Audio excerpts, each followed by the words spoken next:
Let's talk about the National Flood Insurance Program administered by FEMA. Yay!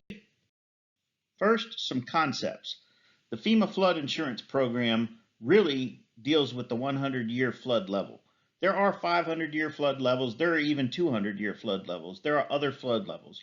But statistically speaking, a 100-year flood level is not the worst flood in 100 years, but statistically, a flooding event of a particular volume happening in any year is a very small percentage, but over a 100-year span, you're almost certainly to have one of those flooding events, and you could have multiple 100-year flood events in a 100-year span. The point of the matter is the 100-year flood level is what this program is all about. Now, this is what a FEMA flood map looks like. The zebra colored or the pink and blue striped area is what we call a floodway. Now, this area routinely floods. It floods whenever you have any kind of flooding going on to some capacity. It might reach that limit, it might not, but the things in the floodway are severely restricted, and it's really hard to get insurance and building things in that floodway. The 100-year flood level, or the flood plain, is indicated on this map in blue, the little light blue area. And so that area is what we're talking about, has mandatory flood insurance for federally backed mortgages and mandatory build conditions, so that you have to have engineering stamps, you have to have elevation surveys, and if you need to repair your house, what we call a forced knockdown, if you have a repair that's 50% or more of the value of the house, you must rebuild that house on a flood level compatible foundation. So it really does require teardowns in that 100-year flood level if you're not up to the 100-year flood level. And then there's a 500-year flood level. At least for this map, it's a very small difference between a 100-year flood and a 500-year flood on this map. So that's how it's illustrated. Because the National Flood Insurance Program is entirely based off the 100-year flood event, what we call the base flood elevation is the height of floodwaters when you hit that 100-year flood event. How that's determined, how the estimates are done, what assumptions are done, who gets to do that calculation, and what are their inputs, that's very key here in determining this flood insurance program. Now, in Waynesville, North Carolina, in 2024, we had Hurricane Helene come through here. That flood event was 13% higher than any flood on record in the history of floods in Waynesville. It was 25.8 feet at the same flood gauge that recorded all of these other floods on the screen out at the Pigeon River. And so folks are already saying it's a 500-year flood event. I've heard some people say it's a 200-year flood event, but by every imagination, it is at least the 100-year flood event caused by Hurricane Helene. Now this map, I've put some purple arrows on here and a pinpoint and also a red line. That red line is more or less where the floodwaters stopped. And the floodwaters spread out from that floodway, the zebra colored, the stripes. That's where the flooding originated from. There's a stream in the middle of that. So it followed the path of those purple arrows. I was here to witness that. And as that floodwater came around those purple arrows, it really didn't flood beyond that red line there, which was there was a curb on one side of the street. It never made it to the top of that curb. And where it curved off right at that point there, that's actually my property, and it flooded about less than 6 inches. But whatever was on the street ran downhill on my side of that street, and the other side of the street, which had a curb, nothing went uphill that way.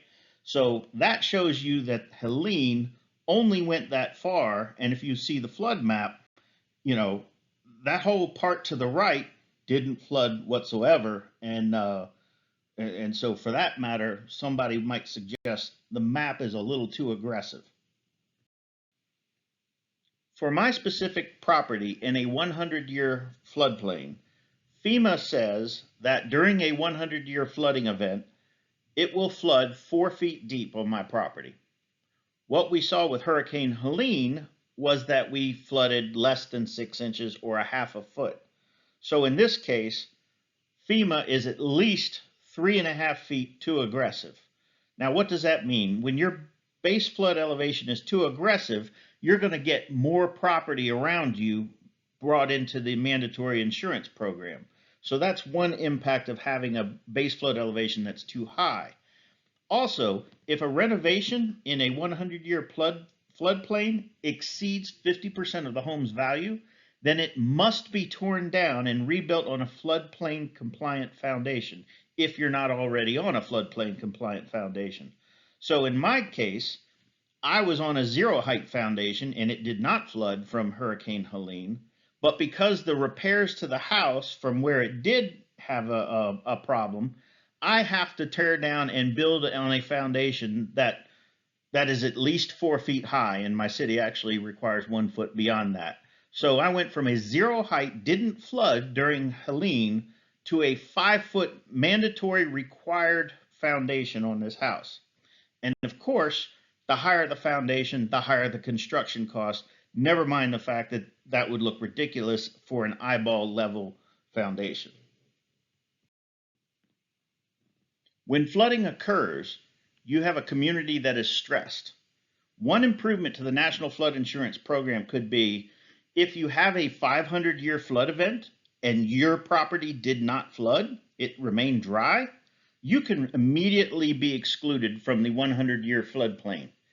The benefit to property owners would be then all of those folks that are paying the monthly flood insurance premiums, they can opt out of those things, because if your 500-year flood didn't get you, then a 100-year flood's not going to get you. There's also no requirement to rebuild your entire house if you want to do a major repair, because if you did have to do a major repair in a floodplain, you must build on that base flood elevation, even though it may be wrong. There's also, when you're doing a improvement or construction on the house or whatever property there is, you have to have an elevation survey. Those can be $900, maybe even $1,000. I think I paid $1,000. And then also you have to have an engineer sign off on the blueprints to say that you're floodplain compatible. So if you can remove people from the 100-year floodplain who has demonstratedly not flooded in a 500-year flood, that would be an awesome benefit for property owners. Here's another improvement that can be made to the insurance program. After you've had a 100-year or greater flood event, in my situation, it was Hurricane Helene, and it was probably a 500-year event, I should be able to use the high water mark from that flood on my property as base flood elevation. Why? Because no one can make an argument that a 100-year flood will exceed a 500-year flood. That's impossible to do. I mean, by the definition of what a 100-year flood is, it's going to be less than the 500-year flood. But in my specific case, the maps are not exactly accurate. FEMA says in a 100-year flood event, I will be 4 feet deep, which didn't happen. We proved that it didn't happen. And the North Carolina Department of Public Safety has already corrected the map, and it will be proposed in December, saying that my flood level will be 2.4 inches or 0.2 feet. So that's what I got to go through, but I can't rebuild my house that had to be torn down unless I put it on a 5-foot foundation, which is ridiculous. That's the old levels, and there's no ability to have an exception. So the exception process should be when you have this large flood, you can build to the high water mark, and you can be assured that you're still floodplain compatible to the demonstrated 500-year flood. And one last improvement that could be made to the National Flood Insurance Program is around the challenge and review process when you need to challenge the base flood elevation. It's really geared right now to not have challenges and not do reviews.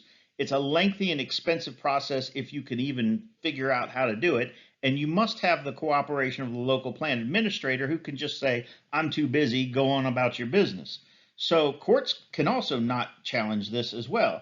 So there really needs to be a third-party arbiter when you go into the base flood elevation challenge and decide if it's a real challenge or if it has merit, because there's conflicts of interest here that may or may not be obvious to some, but when you have one party that decides it and also benefits from it, that needs to be decided by someone else. So in summary, the 100-year flood level and the base flood elevation determination is really key to this whole thing. And when you have a major flood event, a stressed community needs immediate relief.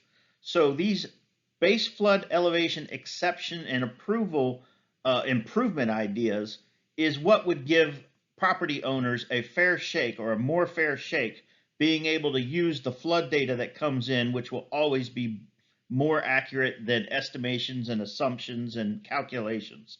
So that's what we're trying to do here, is get those changes made to the National Flood Insurance Program so that the local plan administrators can reasonably find exceptions based on actual flood data.